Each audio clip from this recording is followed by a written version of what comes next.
अस्सलाम वालेकुम everyone, my name is doctor Kumkum और आज मैं आपको बताने जा रही हूँ आरएनए के बारे में। आरएनए जिसे राइबोस न्यूक्लिक एसिड कहते हैं, ये डिस्कवर किया था वाल्टर सैगफ्रिड ने 1909 में। आरएनए होता क्या है? आरएनए डीएनए के एक सेगमेंट की डिस्पोजेबल कॉपी को कहते हैं।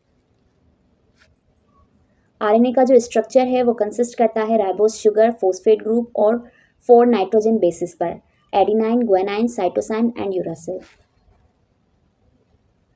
राइबोस शुगर और नाइट्रोजन बेसिस आपस में बॉन्ड बनाती हैं जिसे हम कोवेलेंट बॉन्ड कहते हैं।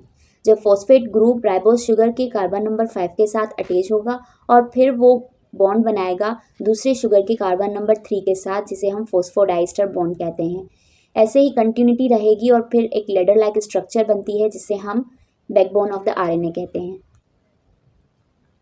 आरएनए के 3 टाइप्स होते हैं: messenger RNA, transfer RNA and ribosomal RNA.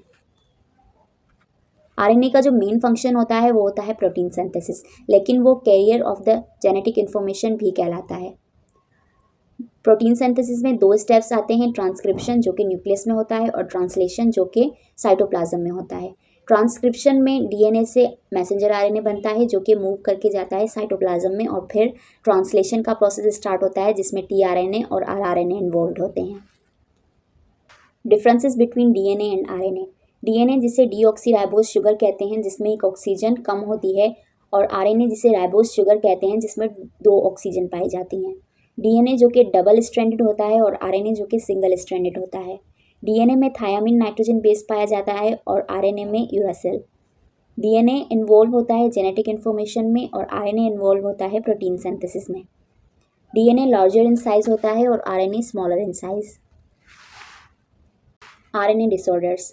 जब आरएनए के स्ट्रक्चर या फंक्शन में कोई चेंजेस आ जाते हैं या म्यूटेशन आ जाती हैं तो वो हेल्थ प्रॉब्लम्स कॉज कर सकता है, जैसे कि जेनेटिक डिसऑर्डर्स। अगर म्यूटेशन आ जाती है आरएनए की सीक्वेंस में तो वो जेनेटिक डिजीज़ कॉज करता है। म्यूटेशन किसी भी फैक्टर, एनवायरमेंटल फैक्टर की वजह से आ सकता है, जैसे कि मसल्स डिस्ट्रॉफी।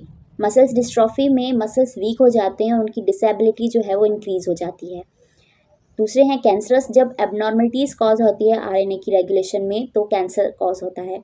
और इन्फेक्शियस डिजीज़ जैसे कि RNA viruses, influenza, HIV, hepatitis C जो कि आरएनए बेस्ड वायरसेस हैं, उनके स्ट्रक्चर और फंक्शन में चेंजेस आना स्टार्ट हो जाती हैं और वो सही तरीके से रिप्लिकेट नहीं कर पाते, तो फिर वो इन्फेक्शियस डिजीज़ कॉज करते हैं।